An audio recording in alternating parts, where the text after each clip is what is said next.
హైదరాబాద్ లో సంచలనం రేపిన వెంకట మాధవి హత్య కేసులో ఆమె భర్త గురుమూర్తిని విచారిస్తున్నారు పోలీసులు. కోర్టు అనుమతితో గురుమూర్తిని 4 రోజుల పాటు కస్టడీకి తీసుకున్న పోలీసులు వెంకట మాధవిని హతమార్చడంలో మరో 3 పాత్ర ఉన్నట్టు అనుమానిస్తున్నారు.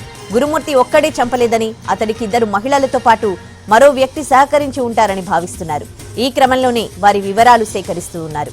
ఇక ఇదే అంశానికి సంబంధించి మరింత సమాచారం మా ప్రతినిధి కిరణ్ అందిస్తారు. తెలుగు రాష్ట్రాల్లో సంచలనం రేపిన మీర్పేట్ వెంకట మాధవి హత్య కేసులో కీలక మలుపు చోటు చేసుకుంది. ఈ కేసులో భర్త గురుమూర్తికి మరొక 3 సహకరించినట్లుగా పోలీసులు అనుమానిస్తున్నారు. ప్రస్తుతం అతన్ని కస్టడీలోకి తీసుకున్నారు. కోర్టు 4 రోజుల కస్టడీకి అనుమతించింది. కస్టడీ విచారణలో భాగంగా కీలక విషయాలు రాబట్టేందుకు, అలాగే ఆధారాలు కూడా సేకరించేందుకు పోలీసులు గురుమూర్తిని వివిధ కోణాల్లో ప్రశ్నిస్తూ ఉన్నారు. ప్రస్తుతానికి మనము మీర్పేటలోని హత్యకు గురైన వెంకట మాధవి నివాసం వద్ద ఉన్నాము. గురుమూర్తి ఆ రోజు పక్కా ప్లాన్ ప్రకారమే వెంకట మాధవిని హత్య చేసిన తర్వాత ఎక్కడ కూడా ఆధారాలు లభించకుండా చేశాడు. సో ఆధారాలకు సంబంధించి పోలీసులు అతన్ని విచారించి అతన్ని రిమాండ్ చేసిన క్రమంలో దాదాపు 18 పైగా 18 వరకు కూడా వివిధ ఆధారాలు సేకరించారు. కానీ డెడ్ బాడీ మాత్రం లభించలేదు.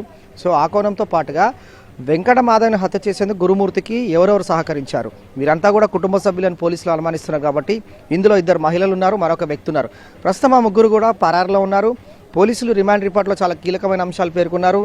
A1గా గురుమూర్తిని చేర్చారు. మరొక 3 ఎక్కడున్నారు, వారెవరు? ప్రస్తుతం అయితే కస్టడీలోకి తీసుకొని గురుమూర్తిని విచారించే క్రమంలో కీలక విషయాలు రాబట్టే అవకాశం ఉంటుంది. కాబట్టి వారంతా కూడా కన్ఫెషన్ స్టేట్మెంట్లో రికార్డ్ చేసి వారిని కూడా అదుపులోకి తీసుకునేందుకు ఇప్పటికే వివిధ బృందాలుగా ఏర్పడి పోలీసులు గాలిస్తూ ఉన్నారు. ఆ 3 యొక్క వాటికి సంబంధించిన వివరాలు, అలాగే వారు గురుమూర్తికి కుటుంబ సభ్యుల్లో ఏమవుతారు, అలాగే వీరికి గురుమూర్తి భార్యను వెంకట మాధవిని హత్య చేసే క్రమంలో ప్లాన్ ముందే వీరంతా కూడా ప్లాన్ వేసుకున్న తర్వాత ఎగ్జిక్యూట్ చేశారా, ఏ విధంగా ఈ ప్లాన్లో వీరందరూ కూడా హత్య చేసిన తర్వాత గురుమూర్తి అరెస్ట్ అయ్యి రిమాండ్ వెళ్ళిన తర్వాత కస్టడీలోకి తీసుకుని విచారిస్తున్న క్రమంలో వీరు 3 ఎవరున్నారు, ఎవరు ఎక్కడికి వెళ్ళారని మాత్రం ప్రస్తుతం అయితే పోలీసులు గాలిస్తున్నారు. ఇందులో A1గా చేర్చారు. కానీ రిమాండ్ రిపోర్ట్లో ఆ 3 పేర్లు మాత్రం పోలీసులు చేర్చలేదు. సో వారిని గురుమూర్తిని విచారించి అతని స్టేట్మెంట్ రికార్డ్ చేసిన తర్వాత ఆ 3 యొక్క కీలక పాత్ర ఏ విధంగా ఉండబోతుంది, వాళ్ళు ఎక్కడున్నారని మాత్రం పోలీసులు అనుమానిస్తున్నారు.